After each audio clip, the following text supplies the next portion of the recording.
राज्यात पुढचे 4 दिवस कोसळणार.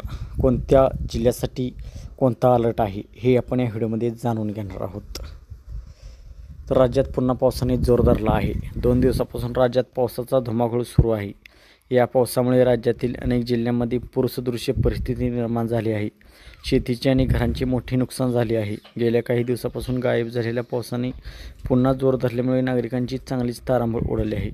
राज्यासाठी पुढचे 4 दिवस महत्त्वाचे राहणार आहेत, कारण हवामान खात्याकडून राज्यभरात मुसळधार पाऊस पडण्याचा अंदाज वर्तवला आहे.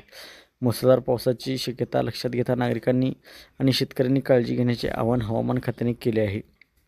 राज्यात कोणत्या जिल्ह्यात कसा पाऊस पडणार आणि कोणता अलर्ट देण्यात आला आहे हे आपण जाणून घेऊयात. तर 16 सप्टेंबरला संभाजीनगर, रायगड, पुणे आणि घाटमाता परिसरामध्ये मुसळधार ते अतिमुसळधार पाऊस पडण्याची शक्यता आहे. या जिल्ह्यांना ऑरेंज अलर्ट देण्यात आला आहे. सातारा, सिंधुदुर्ग, कोल्हापूर, घाटमाता, चंद्रपूर, गडचिरोली या जिल्ह्यांना ग्रीन अलर्ट देण्यात आला आहे. तर उर्वरित जिल्ह्यांना पावसाचा येलो अलर्ट देण्यात आला आहे. तर 17 सप्टेंबरला रत्नागिरी, रायगड, पुणे घाट, ठाणे, मुंबई, पालघर, सोलापूर, धाराशिव, अहिल्यानगर, नाशिक घाट, धुळे, नंदुरबार, जळगाव, संभाजीनगर, जालना, परभणी, यवतमाळ आणि गडचिरोली या जिल्ह्यांना येलो अलर्ट देण्यात आला आहे. या जिल्ह्यांमध्ये मुसळधार ते अतिमुसळधार पाऊस पडणार आहे. तर उर्वरित जिल्ह्यांना ग्रीन अलर्ट देण्यात आला आहे.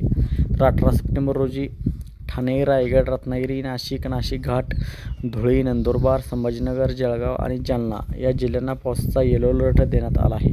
या जिल्ह्यामध्ये मुसळधार ते अतिमुसळधार पाऊस पडण्याची शक्यता आहे. तर उर्वरित जिल्ह्यांना ग्रीन अलर्ट देण्यात आला आहे.